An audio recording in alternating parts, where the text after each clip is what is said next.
Приветствую всех на своем канале «Занятия для души. Вязание» с Натальей Волковой. Сегодня я вам хочу показать свою новую работу. Это летняя женская кофточка, выполненная крючком. Кто со мной давно на канале, тот, наверное, обратил внимание, что я люблю вещи практичные, поэтому и при выполнении именно этой модели я также отталкивалась от практичности, хотела что-то красивое, нарядное, с ажуром, но в то же самое время, чтобы по линии груди эта кофточка, она не просвечивалась.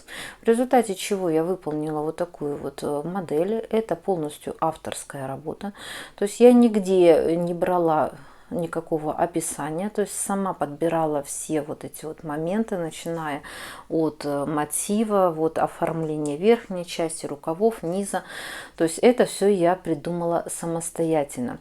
В этом видео я вам расскажу основные моменты, каким образом я выполняла эту кофточку, покажу пряжу, с которой я работала.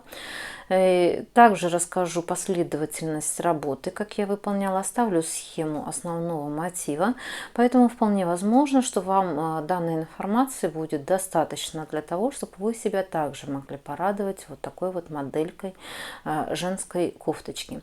Но в то же самое время, если для кого-то вдруг будет информации недостаточно, то есть у меня подготовлен очень подробный видео МК на эту работу, в котором я буду все очень и очень подробно рассказывать, начиная именно с самой работы, это вот выполнение мотива, каким образом я все делала, обвязывала подробно, буду все показывать, последовательность работы, также буду показывать, каким образом я выполняла росток в этой кофточке, так как, если вы обратите внимание, в ней выполнен связан росток, и задняя часть у нее чуть длиннее, чем передняя часть, так как показывает практика, конечно же, кофточки, в которых выполнен росток, они намного более удобные в носке. Поэтому в этом видео МК я буду все очень подробно показывать и рассказывать. Этот видео МК будет платный.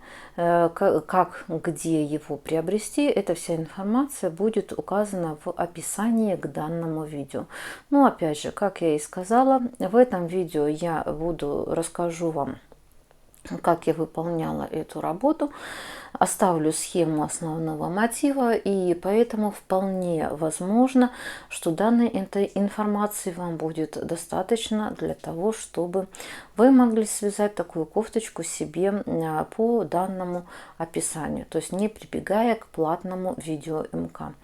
Итак, значит, основные характеристики этой кофточки. Выполняла я ее из 100% хлопка. Примерно размер этой кофточки 46-48. Я специально не стала делать очень длинную кофточку, так как это, в принципе, было мое желание. Но, как вы понимаете, длину изделия вы должны регулировать самостоятельно в процессе вязания и подгонять уже под необходимый ваш размер.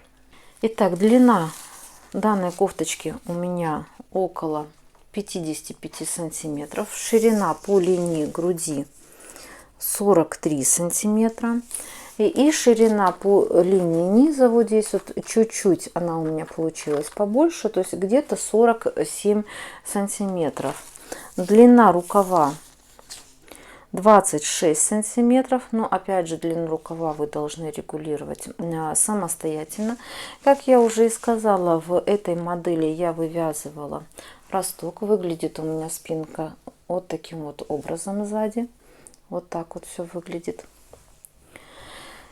Сейчас я вам хочу рассказать, каким образом я ее вязала. То есть использовала я пряжу нашу отечественную. Это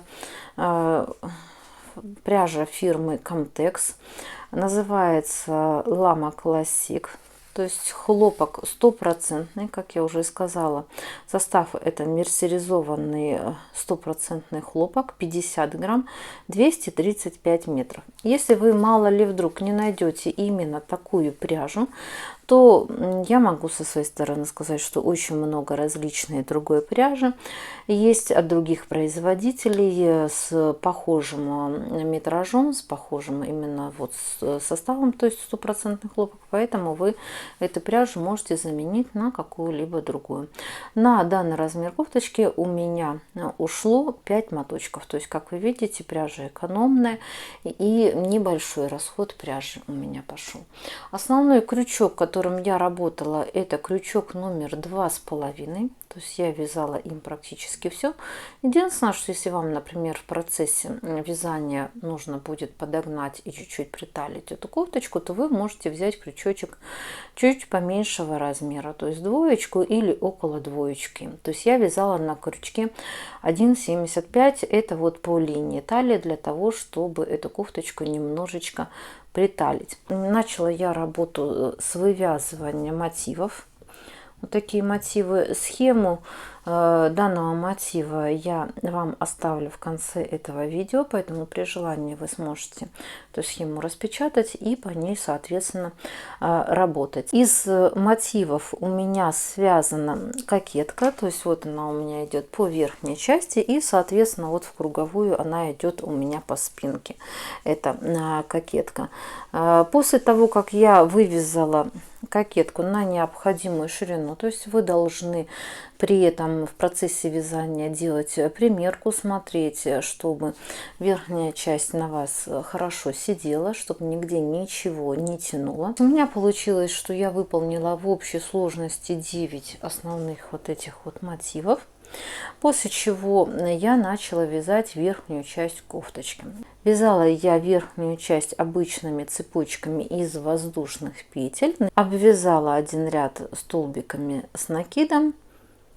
И один ряд обычными вот такими вот ракушками обвязала. То есть вы уже в свою очередь, естественно, конечно, верхнюю часть можете связать эту как захотите, оформить именно вот этот верх. После того, как я уже связала полностью вот эту вот верхнюю часть, я начала вязать низ. Начала вязать с вывязывания ростка. То есть росток у меня вывязывался после вот этой вот верхней части. То есть связала верхнюю часть и потом уже, начиная со спинки, вот у меня пошел росток, то есть частичное вязание. После того, как провязала я росток примерно сантиметров на 5, я пошла вязать по кругу. При этом у меня получается на рукавах связано также цепочки из воздушных петель. И после того, как я вышла уже на необходимый объем, то есть это нужно периодически делать примерку, чтобы у вас размер все соответствовало, я перешла именно вязать по отдельности вперед спинку и рукава. Рукава полностью у меня связаны цепочками из воздушных петель. Вот таким вот образом внизу оформлены. В принципе, вы можете оформить на ваше усмотрение, как вам больше нравится. То есть я несложным узором вот таким вот оформила низ рукава. Вперед и спинку вязала обычными столбиками с накидом, как я вам и сказала.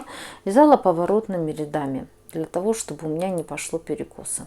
Но в процессе вязания, в принципе, я вам могу сказать, что кто не хочет заморачиваться и вязать поворотными рядами, то вы, в принципе, можете вязать и по кругу. Я не думаю, что там сильно что-то изменится.